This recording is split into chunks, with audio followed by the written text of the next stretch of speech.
1300 years ago, the battlefield was already filled with chaos. The ground shakes, smoke rises, and the air burns with the smell of blood. A red-haired warrior swings his spear and shouts in frustration that the monsters never stop coming. Another man clenches his sword and curses the return of the disaster god. The calamity has begun again. The red-haired man looks grim, knowing they are once more too late. He understands what must be done. Like before, they will have to sacrifice their lives to seal the calamity away.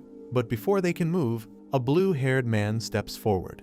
His eyes glow fiercely as he raises his hand. In a flash, a beam of bright blue light bursts out, wiping out all the monsters in an instant. The field falls silent. Everyone stands frozen, unable to believe what they just saw. Then two more warriors appear, a middle-aged fighter named Liam and a white-haired man beside him. Liam demands to know what just happened, amazed that the Calamity Demon's spawn was destroyed in one strike. The white-haired man admits that Liam has always been strong, even among the 100 elite warriors, but this power is far beyond anything they've ever seen. He asks if Liam has gone beyond human limits. Liam cracks his neck and replies calmly that he has mastered the 108th ability and made it his own.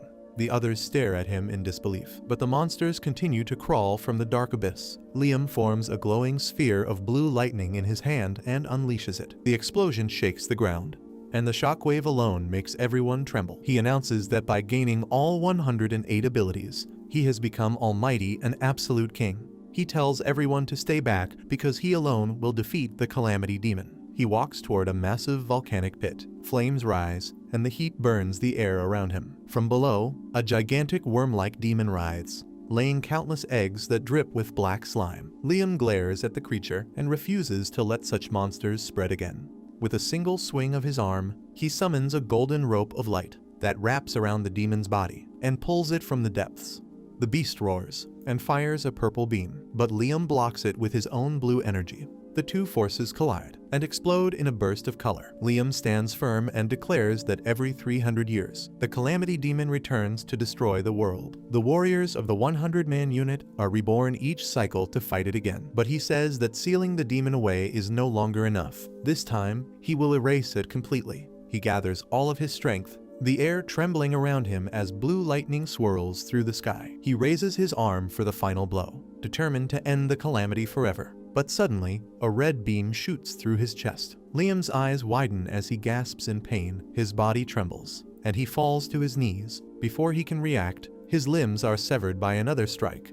Blood spills onto the ground. A hand grabs his hair and lifts his head. Through his fading vision, Liam sees the face of his betrayer. It is Magreti, the red-haired warrior who once fought beside him. Liam whispers his name in disbelief. Magreti smirks coldly, his eyes burning with greed. He tells Liam that he cannot allow the Calamity Demon to be destroyed. Instead, he will take Liam's 108 powers for himself. Liam tries to speak, but his voice fades as Magreti's red aura grows stronger. The battlefield, once filled with hope, falls into silence once more as betrayal shatters the light of victory. Worse still, Magreti places a curse on Liam so that he can never reincarnate again. He tosses Liam's broken body aside and unleashes a wave of red energy, laughing as he seals both Liam and the Calamity Demon deep within the abyss. As Liam falls into the darkness, he can only hear Magreti's cruel laughter echoing above him. A massive seal forms across the sky, binding Liam and the demon together for eternity. The warriors of the 100-man unit crumble to dust,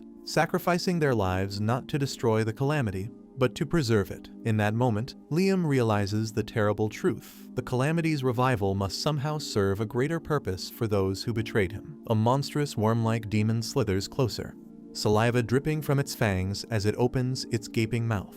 Liam stares at it bitterly and mutters that it seems they will be together for a long time.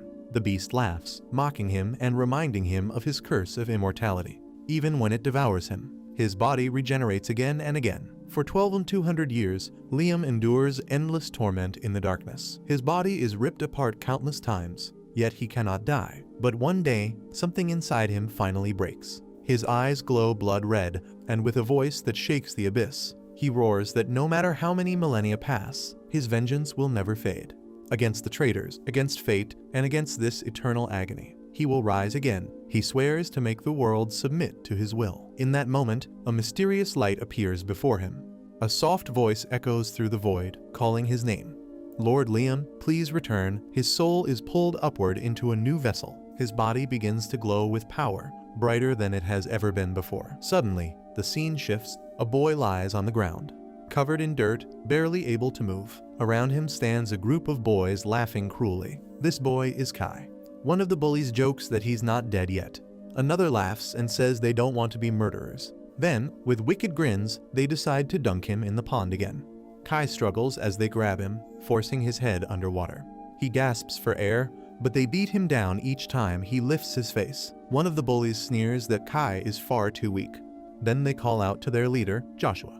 Joshua steps forward with a sinister smile, pulling out a syringe filled with a strange liquid. He explains that anyone injected with this drug will start dancing uncontrollably. It's supposed to be funny.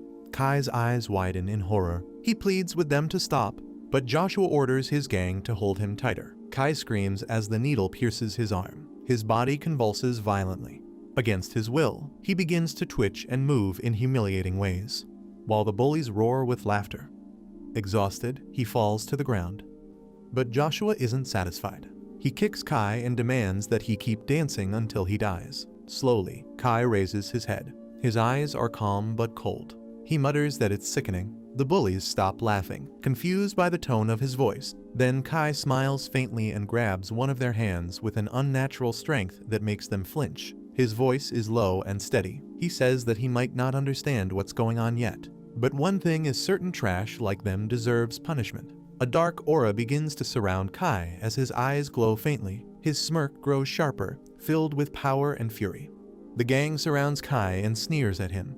One of them steps forward and mocks him for calling them trash. Kai closes his eyes, and a faint glow spreads over his body as he feels the magic inside. It seems small and weak at first, like simple ice magic, but something else stirs beneath it. The gang lunges, one fist flying toward Kai, but his hands frost over and chill air pours out. Mist fills the space between them, and tiny ice particles drift like dust. The attacker freezes in shock as Kai moves forward with a steady, overwhelming presence.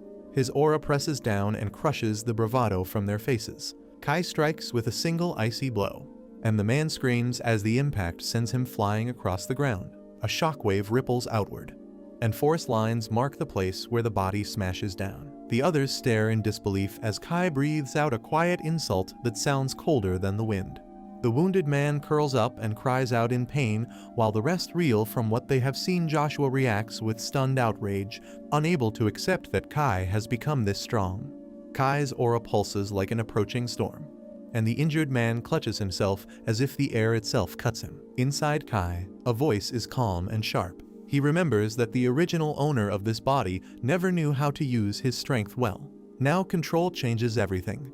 Blows that once landed weakly are now precise and devastating. The remaining gang members panic and try to flee, but Kai points, and frost instantly clamps around their legs, freezing them in place. Kai walks among them step by step. The weight of his presence makes them shrink back and whimper. He considers what to do next, and the fear in their eyes answers his silent question. They shake and beg for mercy. Kai orders them to strip off their outer clothes, and they obey in trembling humiliation. He examines a jacket and tosses it aside, then picks another as if choosing something practical rather than cruel. The moment feels like payback that has been long in the making. Kai suggests sinking them into the swamp, but the words carry the chill of consequence. The gang falls to their knees and pleads, blaming Joshua and begging forgiveness.